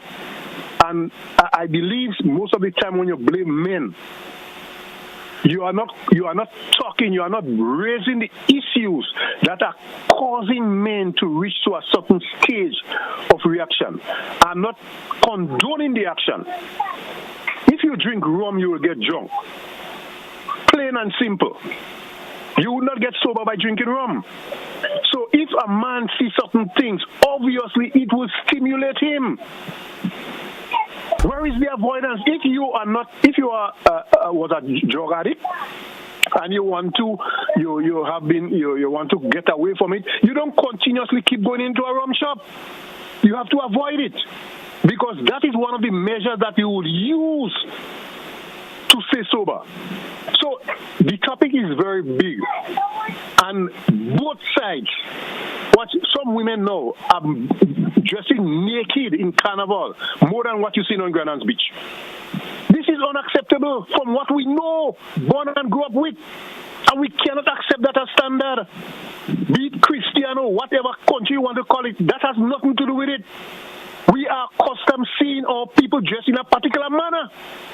And when you're exposed to something, obviously it arouses curiosity. And some of them, they live in nothing to hide. And as men, as male, the goats do it, the dogs do it, the cows, everybody do it in the male. And I'm not here to condone it. I'm just talking about this. I don't know how it's God that made us. Trust me. I mean, that is what it is. But we have to be cognizant of the fact, where is the education to the women to dress properly? Where is it? We cannot continue saying, well, look, men have to be responsible, men have to be responsible. It's like you're giving rum to a man who you know is trying to sober himself. He will take it. So when women dress in this particular, we have to discuss that thing. And it is time we get, talking about rights and blah, blah. All of it most of it are relevant. But I'm telling you, there are cause and effects. And some of those things are happening. We need to address it. Trust me. Okay. Because what I'm seeing is not good. My sons, my children are growing up in this kind of environment that I've never grown up in. And yes, there is development, so to speak. But with it comes a level of degradation of the moral standard that we have been accustomed to. And we cannot accept that. And the women has to be addressed. And I'm not condoning violence against women. I'm not. But at the same time, they have to come up to speed in trying to avoid, because the police, Innocent, on your program, the police will say to you, don't leave your purse in the car because it will attract the criminals. Right. The police is telling you that don't leave what all your valuables, what they're giving you because it's a criminal offense for someone to go in an next man's car and thief the purse or wallet or whatever, laptop or whatever. The police is giving you that advice. Refrain from doing it. But women are practically just naked on the street. And some men, they would react differently from the general population. And we have to be cognizant of that and address that issue. Thank you very much. Thank you, caller. I'm hopeful. Yes. Hi, friend. So, a couple of things here. And you're off the air now, but as you reflect on how we grew up, do you remember there's a thing called yay? I remember growing up at a time when there was yay. You black as yay. not just the slogan about being black as yay, but actually seeing yay, yes, and how yay dressed in the streets on Carnival. So maybe there might be more yay now because it is more culturally accepted now, but we grew up at a time when there was yay. I also remember conversations about who had the authority to decide that yay or jab jab was bad mass, not good behavior in public. And who decided that the other costumes, that the fancy mask and the short knee and so on was more appropriate. But the conversation was always about who decided whether or not these different forms of masqueraders were appropriate as an expression of our culture. Because here we're talking about who has power, and who doesn't have power, and who sets the standards, and is it us as a people, right? The caller spoke about leaving nothing to the imagination. So I, as an individual, can choose to imagine what another individual looks like under their clothes. I can choose that, or inside their houses, right? I can choose to decide or imagine whatever I want to imagine. Or maybe a thought comes and I choose whether or not to harbor that thought or let it just fade away, right? I can also choose to decide that what I see, so I'm going up past imagination now, I am, as an individual, can choose to move beyond to, when I see something, what should I do with it? If I see a wallet with whatever amount of money in it, a closed wallet, maybe it's open, maybe it has $2,000 in it, lying on the floor, on the ground somewhere, should I leave it? Should I take it and hide it and keep it? Should I bring it to a police station or a radio station or someplace and say, lost and found? I can choose that, right? In terms of another person's body, I can see a person being absolutely naked. I'm not talking about even with the bikini and the feathers, the costumes on. Just the fingernail and the lipstick. I can see a person absolutely naked and decide what I'm going to do with that information. If it is a place where the person could be naked, no problem, then no problem. If it is a place where I need to call the police and say indecent exposure seems to be happening, perhaps mental illness, perhaps whatever, I can choose that. I can also choose to decide whether or not I am going to abuse that person, tease that person for years afterwards, weeks afterwards. I can choose how I behave. So the choice is personal. The choice is personal. As a society, I think it is our responsibility to tell each and every one of us, including you, my friend, and the people, and you can join in that, to tell the perpetrators and the potential perpetrators, it is your choice. You can decide what you do with the information, whether that you see or that you imagine, right? And we are hoping that your choice would be to leave the people alone. Show respect. If you cannot control yourself, go home. Right. If you feel that carnival is coming and you are likely to rape somebody, go to the police station and say, please hold me in safekeeping. Until. I like this. If somebody is an addict, we talk about substance abuse, even another person does not have the... If I see somebody or you see somebody who is a substance abuser in the middle of town doing something ugly, do we have the right to abuse that person? Do we have the right to disrespect that person? If the person is in need of an ambulance or a police, shouldn't it be our duty as responsible citizens in a peaceful society to contact the police or the health services, as the case might be, and say, this person, even though that person seems to be a substance abuser, that person seems to be in need of help. Right. That's what a responsible society will do. That's what a responsible society will do. That's what people who believe in peace and harmony will do.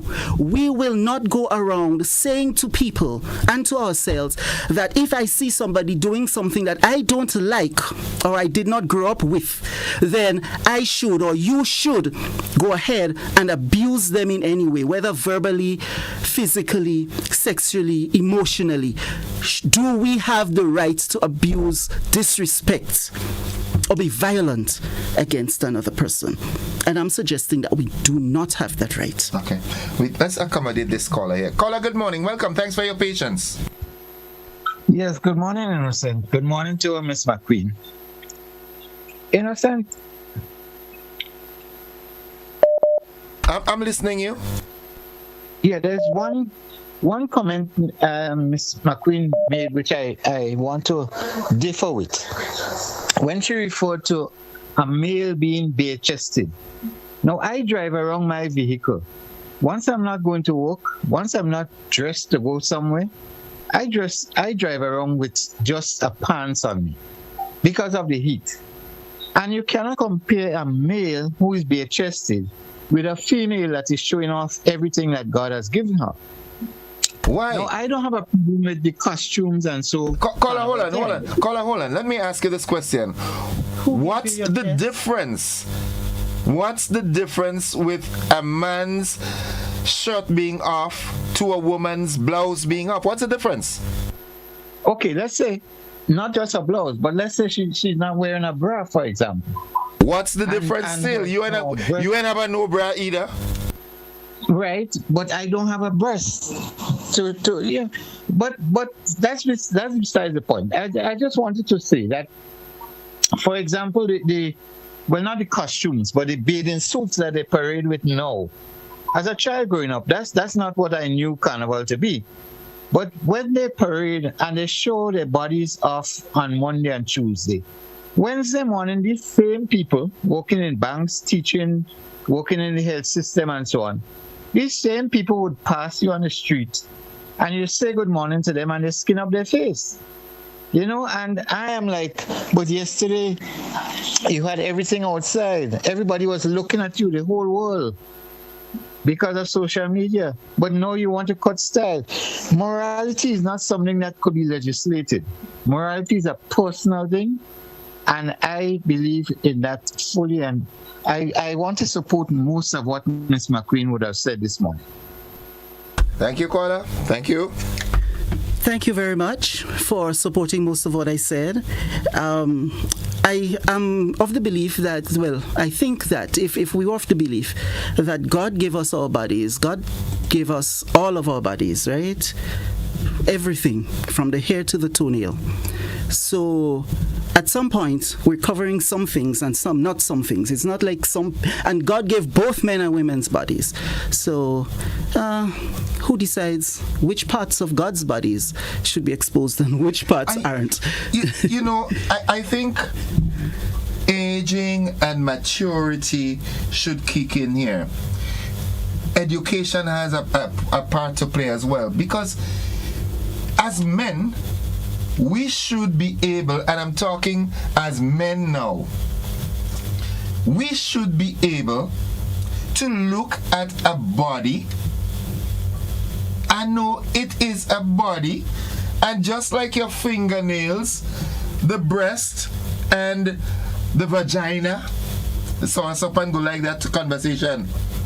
Well, I'm not sure. He sings about that women shouldn't even have vagina today, so I don't know. You know, but the vagina, which still seems to be taboo to some people, it's just a body part, and it's all in our heads. Yeah. What we do with it. Yeah.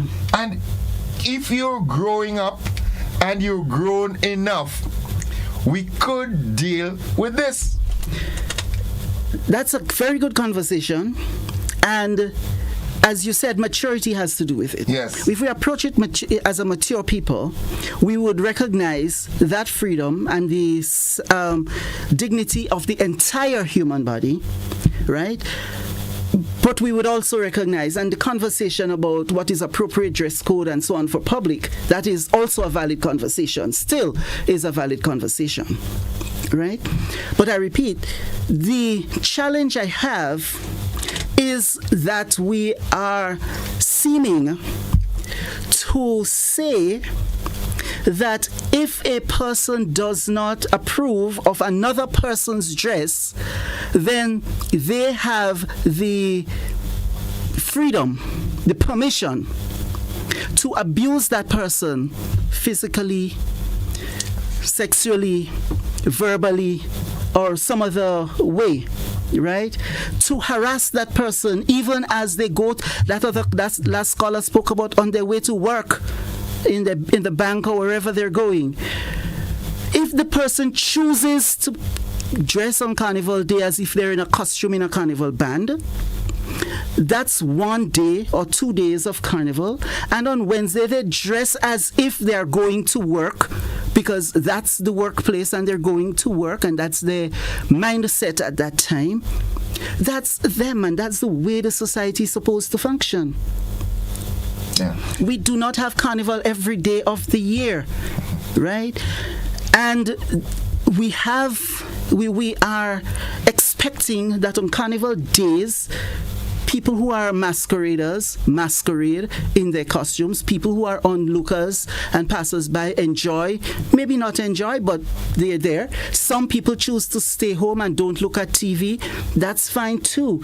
Some people don't even know that carnival is happening. Well, in terms of their lifestyle, they continue as if carnival is not happening. Some people go to camps and different things, and different people choose different. There is no law that says every single person must participate directly in carnival, either as a band member or an onlooker, or even spectator mass. Exactly, right? So everybody has the freedom to choose how they spend their carnival days. What I'm saying to us as a people is that freedom to choose what we want to participate in carnival, that freedom of choice does not extend to the point of trying to control another person's behavior.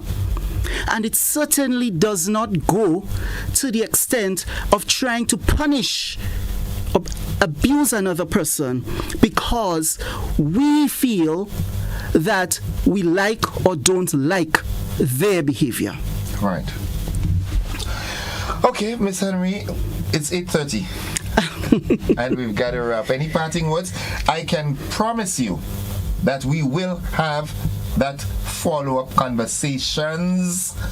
You hear the S behind? Yeah, hold it. We'll have some follow-up conversations post-carnival, because I think we as a people, and people like yourself, really need to take to the media to assist in the education process, because I would end that part of my conversation like this. There are still people who are not, and we're talking adults, who are not matured enough to have their wives walking around in their homes, in their house, naked. Yes. Am I wrong? You're not wrong. And furthermore, and the harmful part is that there are people who think that they can beat their wives or girlfriends if they feel they don't like what she's walking around with, whether in the house or on carnival. Yeah. And that takes me, and I know we're gone over time now, but that takes us to recognizing that this conversation, the way it started about controlling women's behaviors and punishing women, why I linked it with giving permission to offenders and potential offenders is, think about a husband or a boyfriend who wants an excuse to beat his wife or girlfriend or ex-wife or ex-girlfriend, right? And says that I am going to beat you because you went out on the street with a shorter costume or a smaller costume than I liked, right? Think of an abuser, a potential abuser, who is going to say that I now have the permission to grab a woman, rape a woman, and say to the police, if they find me, or say to her, is you that caused that because you dress with a bikini suit. Yeah. Control yourself, man. No, this kind of permission, it's really, really dangerous. And I would ask us as a society to reflect on whether or not we want to continue to give permission to abusers or potential abusers to get on with this kind of violent behavior. Do we want to make it okay to say that consent for example, is no longer relevant because you have been wearing a bikini suit.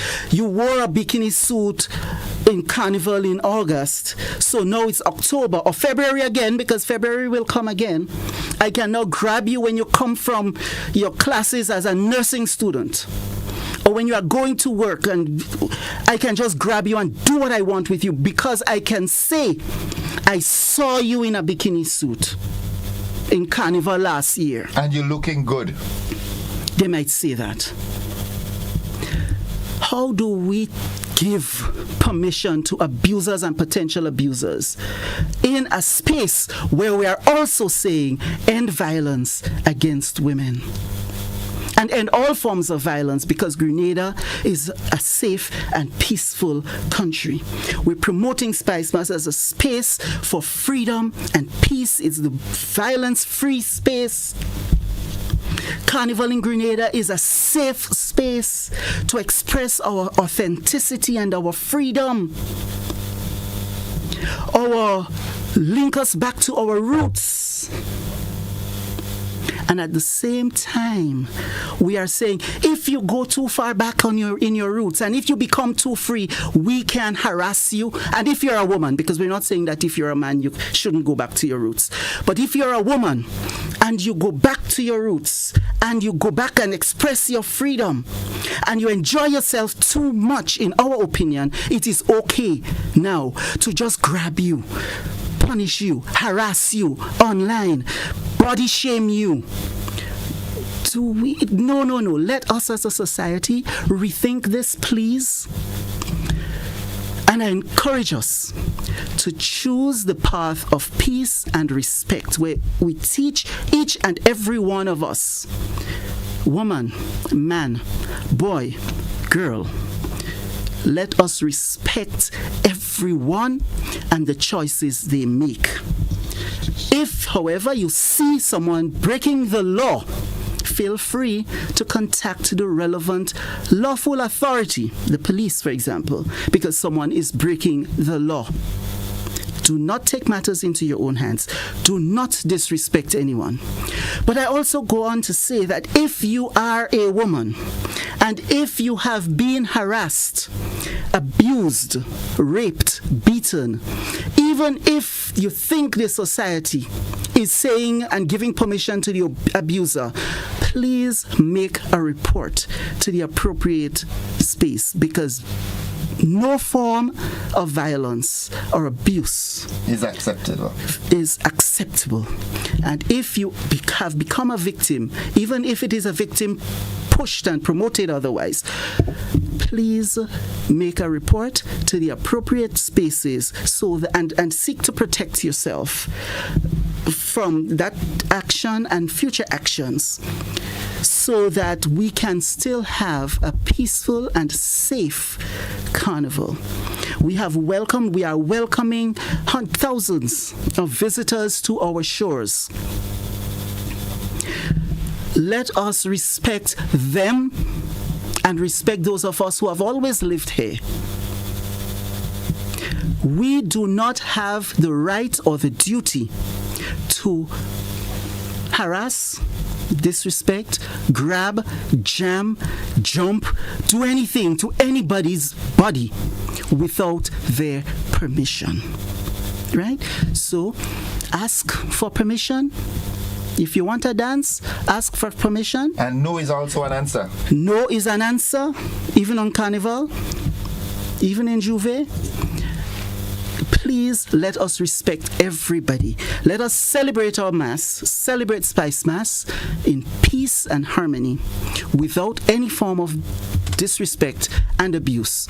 And after Carnival, do not pick up and start to body shame and blame and harass women for what they chose to do in Carnival time. Thank you. Ms. McQueen, you couldn't have said it any better, but as we promised, the conversation continues after Spice Mass 2026. No problem. We'll be in preparatory mode for 2027. Yes, we can do that. Folks, that's it for this angle of the conversation. We take a break, we'll be back.